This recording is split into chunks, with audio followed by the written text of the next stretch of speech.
A chilly courtroom echoed with an inappropriate coldness for the circumstance. As soon as the judge's gavel struck, my future ex-wife reclined in her chair, grinning like she had already claimed victory. With ostentatious self-assurance, she crossed her legs, tapping her expensive red heels against the polished floor. "Your Honor," she cooed, tracing a well-manicured nail along her cheek. "Let's be frank here.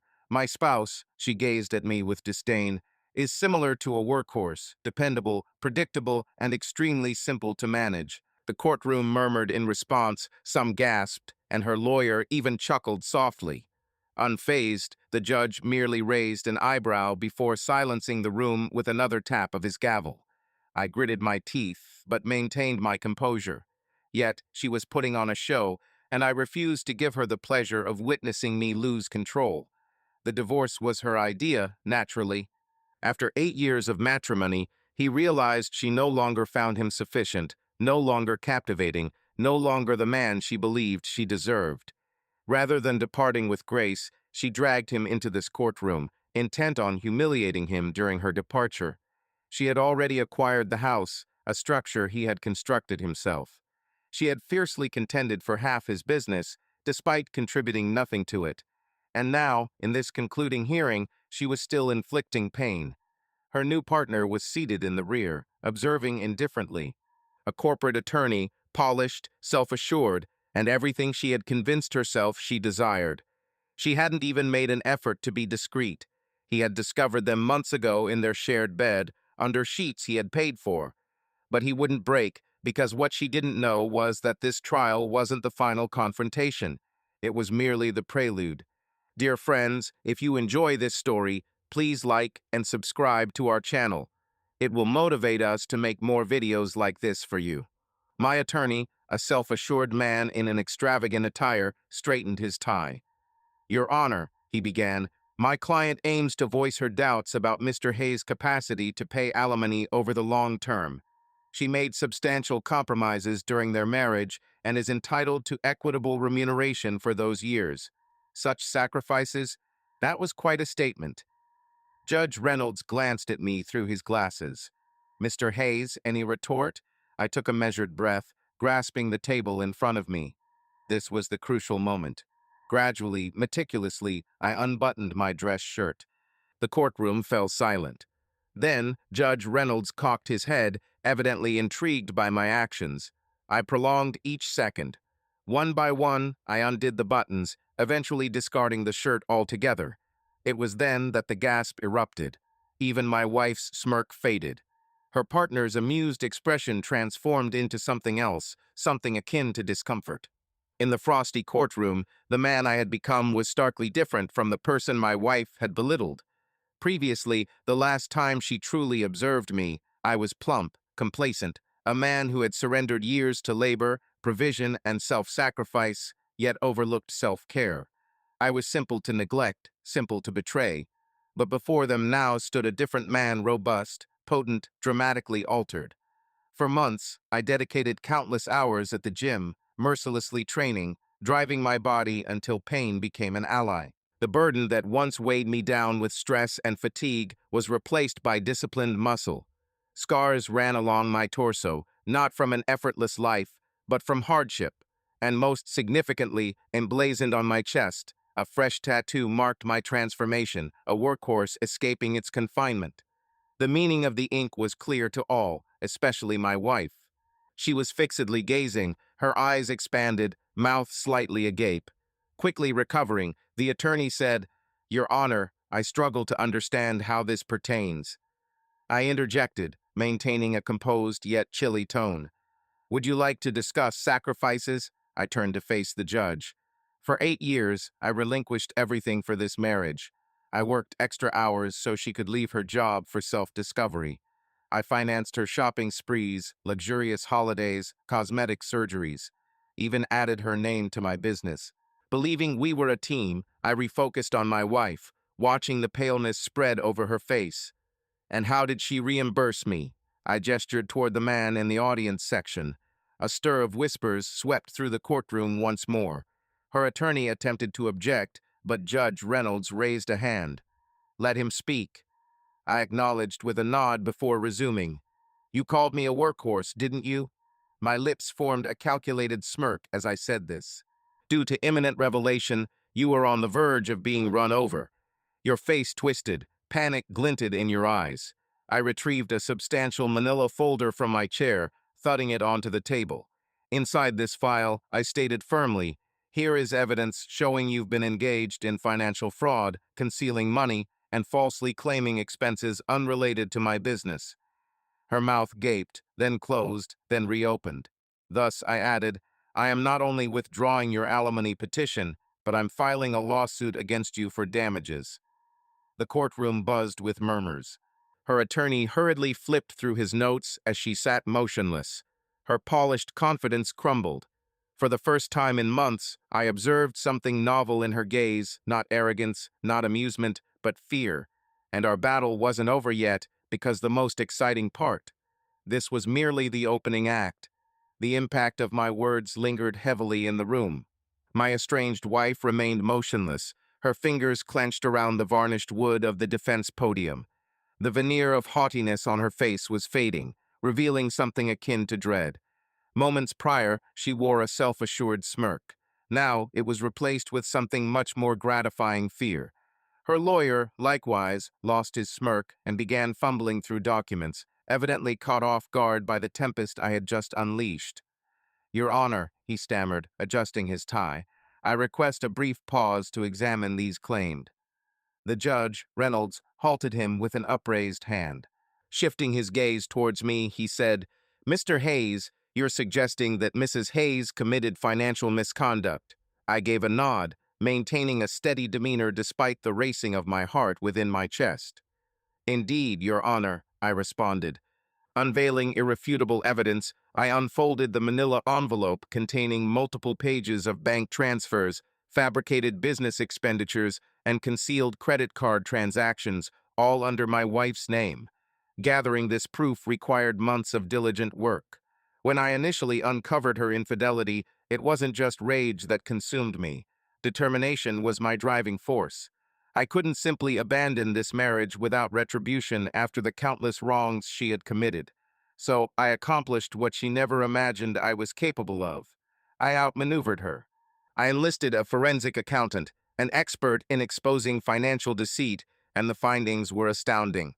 Over time, she had stealthily drained money from our shared accounts, masking her activities by labeling them as business expenses.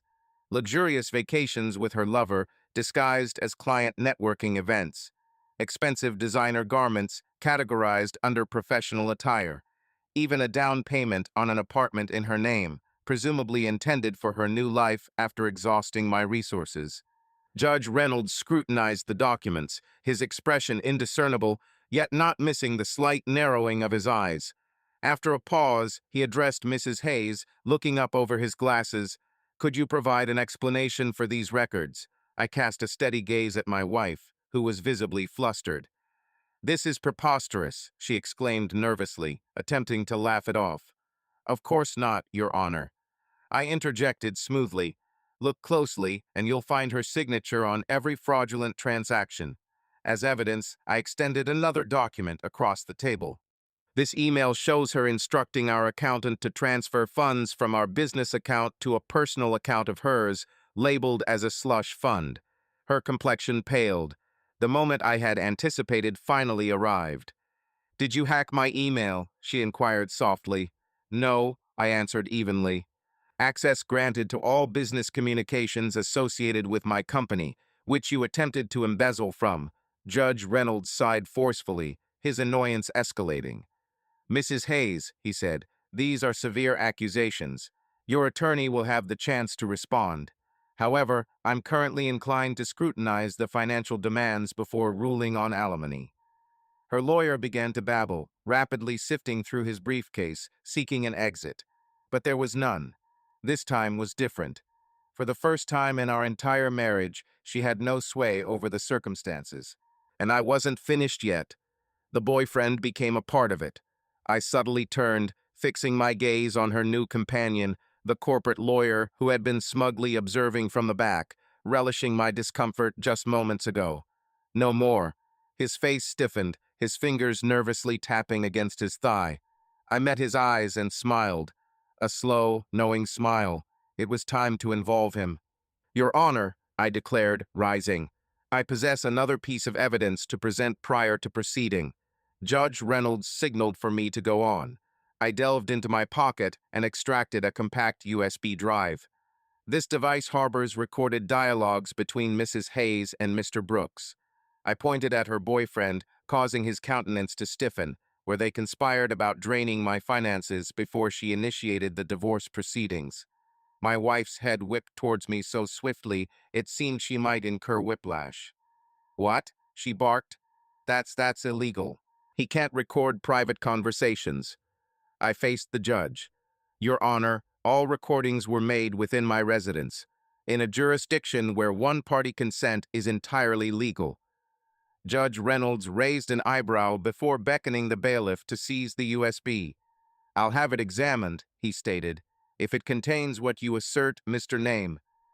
Hayes, it appears this case has escalated beyond a routine divorce hearing." His complexion paled instantly. It was clear he was unaware of the extent of her machinations. "Ingenious," I said, turning back to my wife, speaking softly so only she could hear. "You believed you were outsmarting me, yet, all along, you were manipulating your own destiny."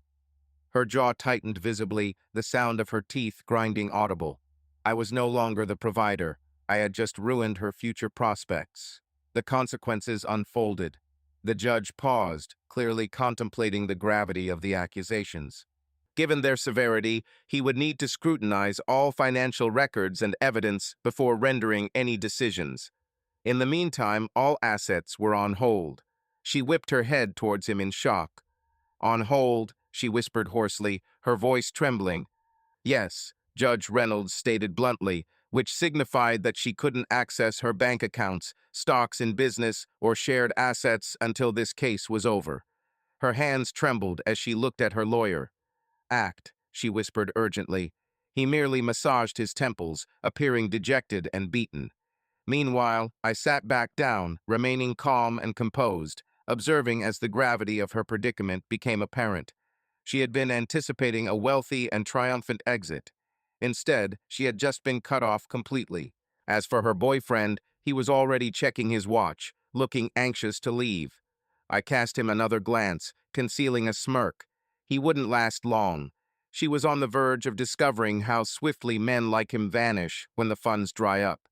However, that was a concern she needed to address herself, because for the first time in a considerable while, I had already secured victory. The cacophony of my soon-to-be ex-wife's anxious breaths echoed within the courtroom, her meticulously crafted facade crumbling as the ruling to freeze her assets left her reeling, dismantling her intricate plan for escape. Yet, I wasn't done there. Far from it, as her attorney struggled to formulate a retort, bringing up the prospect of examining the evidence again and reevaluating the financial implications. My gaze shifted towards the man who had contributed to the demise of my marriage, her boyfriend a high-profile corporate lawyer, the one she swapped me for, the same individual who had smirked at my humiliation during this trial's commencement, watching it all with a mask of amusement. Now, he appeared anxious and wished to vanish. I leaned back comfortably in my seat, returning his look with a wry smile. It was time to exert pressure. "Your Honor," I announced casually. Just before the recess, Judge Reynolds looked over his glasses at me and said, "I'd like to address a supplementary point concerning the financial fraud investigation." I focused on my wife's boyfriend. "As the provided documents show," I stated, "some of the suspicious transactions are connected to Mr. Brooks." His head turned abruptly towards me. "What?" he blurted out. Sweat began to form at his temples. The judge then flipped through the papers and addressed him. "Mr. Brooks, could you possibly elucidate why your name appears in these financial records?" My ex-wife swiveled to face him, surprise in her eyes. She hadn't anticipated this. She had brought him into her plan, but he hadn't asked the necessary questions, acting like a greedy simpleton. "Your Honor," Brooks began hesitantly. "You claim ignorance about his accusations?" I questioned with a smirk. "Due to these records showing various transactions into a personal account linked to your name, including a substantial payment categorized as legal services consultation fee. Judge Reynolds inquired, "Is this accurate, Mr. Brooks?" You appeared surprised and speechless, unable to respond. Your attempt at a defense was unsuccessful because the paper trail could not be denied. It appeared that you had received funds from your wife, presumably without scrutiny, considering it part of the divorce proceedings. However, now these payments seemed like evidence of financial misconduct. Such accusations could potentially end the career of a respected lawyer like yourself. The moment you understood the implications, you cast a betrayed glance at your wife, not one of love or devotion, but of deep disappointment. "Jessica," you murmured, clearly upset and angry. "What on earth is this?" She appeared flustered, trying to explain. "Wait, wait. This isn't what it seems." Judge Reynolds sighed deeply, announcing his intention to conduct an official forensic audit of the financial records for both parties. If Mr. Brooks knowingly participated in this money transfer, he would share the blame. Brooks leapt from his seat, protesting vehemently. "This is ludicrous," he exclaimed. The judge retorted sternly, his voice sharp as a whip, ordering him to sit down or face contempt charges. Frozen in place, Brooks faced the possibility of jeopardizing his entire career. Meanwhile, Jessica, finally grasping the gravity of my actions, realized her money and assets were at stake. Her supposed upgrade was now abandoning her. Calmly seated, I watched my soon-to-be ex-wife clinging desperately to her boyfriend's arm as she begged him to listen to her. "You understand I wouldn't intentionally hurt you. It's merely business matters at stake. We can resolve this." Brooks jerked his arm free. "Foolish one," he sneered. "Do you comprehend the severity of your actions?" Her eyes filled with tears, she muttered, "You promised we'd be together." She recalled, her voice trembling, "I said many things." He raked a hand through his hair, on the verge of nausea. "I hadn't anticipated becoming embroiled in a federal fraud case." Her breath caught. I rose, smoothing my cufflinks, and walked past them slowly. Upon passing, I leaned close enough to murmur, "It seems you've overplayed your hand, darling." She glared at me, her eyes ablaze with rage. "Do you think you've triumphed?" she sneered, voice quivering. "Do you believe this makes you a man?" I smiled, a calm, triumphant smile. "No," I said, donning my coat. "I believe this makes me free." And then I departed, leaving her behind, shattered, penniless, and without any allies to rescue her. Postlude. A dose of her own treatment. A week afterward, I received a text from an unrecognized number. I read it. It was from Jessica. "Jess, my mistake. Jess, let's talk. Jess, we can rectify this." I chuckled, not a resentful laugh, not an angry one, but a liberating one. Then, without pause, I erased her message. I didn't need to reply. I had already expressed everything I needed to express. The instant I deleted Jessica's message, something transformed within me. For the first time in months, if not years, I felt weightless, relieved, liberated. The woman who once controlled every aspect of my life meant nothing to me now. Just a name in a court document, a lesson in deceit, and yet her demise was far from complete, as while I had emerged victorious, she still stood to lose everything. The following events. Public embarrassment. The next few weeks were tumultuous for Jessica. First came the financial investigation. The court initiated a thorough probe into her fraudulent financial dealings, and the evidence against her was unassailable. She had embezzled funds from our enterprise, diverted money to hidden accounts, and perpetrated outright theft. The legal repercussions she faced were severe, including potential criminal charges. However, the unexpected happened. Brooks abandoned ship swiftly after the court hearing. In a matter of 3 days, his law firm disavowed him publicly. His superiors announced the firm had no tolerance for unethical practices, and he resigned before they could terminate him. As for Jessica, she was left in solitude, desolate, without a boyfriend, without funds, and with a tarnished image. Jessica's last supplication. I anticipated a final desperate act from her. And indeed, one evening, as I was concluding my workout at home, there she was at the door. The knock was steady yet uncertain. I debated disregarding it. Yet I pondered, why not make the best of this? So I opened the door, And there stood Jessica Hayes, my former wife, now resembling more of an empty vessel compared to her past self. She attempted to keep up appearances, but a sense of desperation peered from her eyes. Her makeup was overdone, hinting at a futile attempt to conceal her misery. Her costly jewelry was absent, likely sold off for survival. When she spoke, her voice held an unfamiliar softness. "Hey," she managed, forcing a tiny grin. "Can we discuss something?" I leaned casually against the doorway, folding my arms. "What's there to talk about?" I inquired, maintaining a steady, indistinct tone. She fidgeted uneasily, chuckling nervously. "Well, I know. Things turned sour. We had disagreements, but I simply observed her silence. "I miss you," she confessed eventually. I raised an eyebrow in surprise. "Do you?" she asked hesitantly. I nodded slowly. "Yes, we shared many beautiful years, and I made a mistake." I allowed events to escalate unchecked. There was no reply from me. Instead, a prolonged silence filled the gap between us. A hint of discomfort flashed across Jessica's countenance, and she faltered. Her tone grew sharper. "Fie on you. Can't you ever be less arrogant for 5 moments?" I chuckled in response. Here was the true Jessica, the one who had attempted to discredit me in court, the one who had scorned me for being faithful, for being predictable. Now she desired my return. I slightly tilted my head. "You don't yearn for me," I stated directly. "What you missed was the lifestyle I provided." Her lips parted as if to object.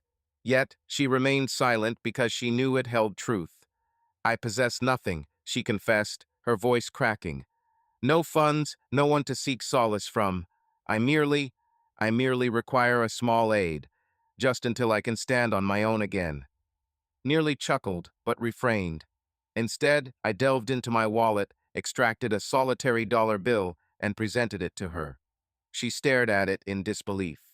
She exclaimed angrily, "What's this all about?" I responded with a smile, "View it as my final act of kindness." Her face turned red with embarrassment. "You?" I closed the door on her. From that day forward, I never saw Jessica Hayes again. Listeners, share your insights in the comments, and don't forget to like, share, and subscribe to our channel.